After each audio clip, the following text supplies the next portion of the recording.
আমার মেয়ে মানহা মারিয়া মায়রা, ও ক্লাস 4-এ পড়ে। ওর আজকে 6 দিন ধরে জ্বর। তো আমরা গতকালকে থেকে ভর্তি হয়েছি। এর আগে আমরা কর্মীটোলায় দেখাচ্ছিলাম। তো এই 6 দিন ধরে ওর 18 তারিখে ডেঙ্গু পজিটিভ ধরা পড়েছে।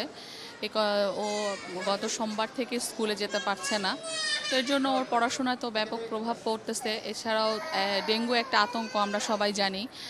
এই কারণে হচ্ছে ওর মানসিক স্বাস্থ্যে তো একটা ক্ষতি হবে। তাছাড়া আমরা প্যারেন্টস, আমাদেরও একটা ভীতি কাজ করতেছে, বাচ্চার যে কোনো সময় যে কোনো পরিস্থিতি হতে পারে। আর শুধু আমার বাচ্চা না, এরকম ডেঙ্গু নিয়ে অনেক এখানে আছে, দেখলাম সবার প্যারেন্টসই খুব চিন্তিত তাদের বাচ্চা কাচ্চা নিয়ে। এবং বাচ্চাদের যে কোনো সময় যে কোনো কিছু হচ্ছে, এখনই ভালো হচ্ছে, আবার একটু পরেই পরিস্থিতি খারাপের দিকে চলে যাচ্ছে। তো আসলে এই জন্য আমাদের চারপাশের পরিবেশটা খুব পরিষ্কার রাখা, মশা নিধন করা, এগুলো খুবই জরুরি। কারণ শুধু যে শারীরিকভাবে বাচ্চারা ক্ষতিগ্রস্ত হচ্ছে তা না, মানসিকভাবেও ক্ষতিগ্রস্ত হচ্ছে। অনেকে দুবার ডেঙ্গু হচ্ছে, সেটাও তার জন্য একটা ভয়ের কারণ হয়ে দাঁড়াচ্ছে। হ্যাঁ, ডেফিনেটলি। কারণ আমার বাচ্চা লাস্ট 6 দিন ধরে স্কুলে যাচ্ছে না। এবং আদৌ কবে যাবে সেটা আমি এখনও জানি না। হাসপাতাল থেকে রিলিজ হবে, তারপরে তার সুস্থতার ব্যাপার আছে। তো এতদিন তো স্কুলে যেতে পারবে না। সেপ্টেম্বরের 8 তারিখ থেকে ওর মিড টার্ম পরীক্ষা আছে। তারপরে ওর তো সামনে বার্ষিক পরীক্ষা। তো যেহেতু ক্লাস 4-এ পড়ে, একটা ভালো পড়াশোনার প্রেশার আছে। সে কারণে ওর তো অবশ্যই পড়াশোনায় একটা প্রভাব পড়বেই, খুবই স্বাভাবিক। আমার খুব জ্বর ছিল, পেটে ব্যথা করতো, খেতে পারতাম না ঠিক মতন, দুর্বল লাগতো, আর হাত পা কামড়াতো মাঝে মাঝে। তারপরে বমি বমি লাগতো, আর মাথা মাঝে মাঝে ব্যথা 6 দিন। আর কোনো সমস্যা হচ্ছে না। পপ টেস্ট হয় প্রতিদিন, ওগুলো দেওয়া হয় না।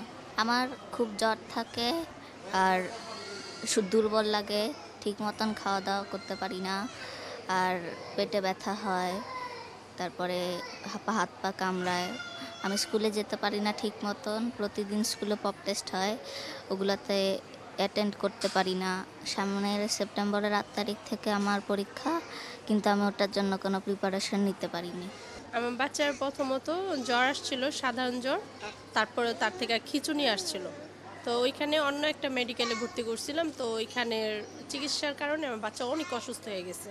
তো যখন এখানে আমি আনছি, তখন তাকে আইসিইউতে দেওয়া হয়েছিল। তো প্রেশার খুবই কম ছিল, পালসও খুব কম ছিল, মানে অনেক সিরিয়াস অবস্থা ছিল। তো আগে থেকে আল্লাহর রহমতে তারপর ডেঙ্গুর সমস্যা পরে দেখা দিচ্ছে, যখন প্লাটি কমতেছিল পরীক্ষার মাধ্যমে, তখন আপনার মানে ডেঙ্গুর সমস্যা হইতেছিল, দেখা দিচ্ছে আর কি। তারপরে এখানে চিকিৎসা আল্লাহর রহমতে মানে খুবই অল্প দিনে অনেক সুস্থ হয়েছে।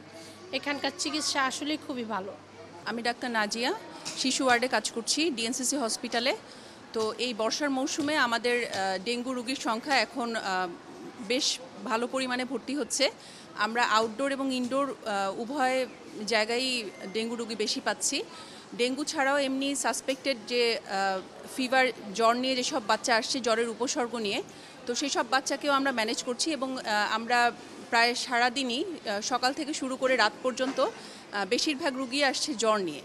তো সেসব ক্ষেত্রে আমরা জ্বরের প্রাথমিক যে চিকিৎসা, সেগুলো দেওয়ার পরে পরীক্ষা নিরীক্ষা করার মাধ্যমে এবং কিছু সিমটম দেখে আমরা ভর্তি রাখি। এবং ভর্তি রেখে যদি ডেঙ্গুর মতো মনে হয় বা পরীক্ষা নিরীক্ষা করে আসে, তাহলে আমরা ডেঙ্গু রোগীর ম্যানেজ করছি। এবং যে সাসপেক্টেড ডেঙ্গুগুলো আছে, সেই পেশেন্টগুলো আমরা ভর্তি রাখছি এবং ম্যানেজমেন্ট করছি। তো সেক্ষেত্রে অনেক পেশেন্টই এখান থেকে, প্রায় বেশিরভাগ পেশেন্টই খুব ভালো সুস্থ হয়ে বাড়ি ফিরছে। এবং যেগুলো কিছু জটিল সমস্যা দেখা দিলেও আমরা চিকিৎসার মাধ্যমে তাদেরকে ভালো করছি। এবং আমাদের এখানে যদি গুরুতর কিছু হয়, তো সেখানে আমরা নিবিড় পর্যবেক্ষণের মাধ্যমে তাদের চিকিৎসা দিচ্ছি।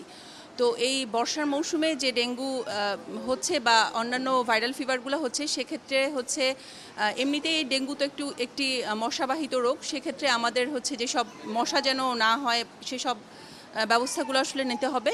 আর এছাড়াও আমাদের যেটা করণীয়, বাসায় যেন পানি জমে না থাকে কোথাও।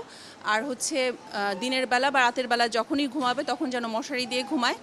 আর ডেঙ্গু যদি হয়ে যায় বা যে কোনো ফিভারের সময়, আমরা এই সময় সিমটোম্যাটিক ম্যানেজমেন্ট হিসেবে প্যারাসিটামল এবং তার সাথে পানি, ডাবের পানি, স্যালাইন, এসব যেন নির্দিষ্ট পরিমাণে নিয়মিতভাবে খায়। এবং তাদের অন্যান্য খাবারগুলোও যেন পরিমিত খায়। এবং তাদের হচ্ছে পানি শূন্যতা না হয় সেদিকে খেয়াল রাখতে হবে। আর যদি সেক্ষেত্রে মনে হয় যে জ্বর বেশি, বাচ্চা হচ্ছে নেতিয়ে পড়ছে বা হচ্ছে বমি, পেট ব্যথা খুব বেশি বা কোনো জায়গা থেকে রক্ত যাচ্ছে, সেক্ষেত্রে অবশ্যই চিকিৎসকের পরামর্শ নিতে হবে এবং আমরা সেই হিসেবে তাদের ম্যানেজমেন্ট দিব। ধন্যবাদ।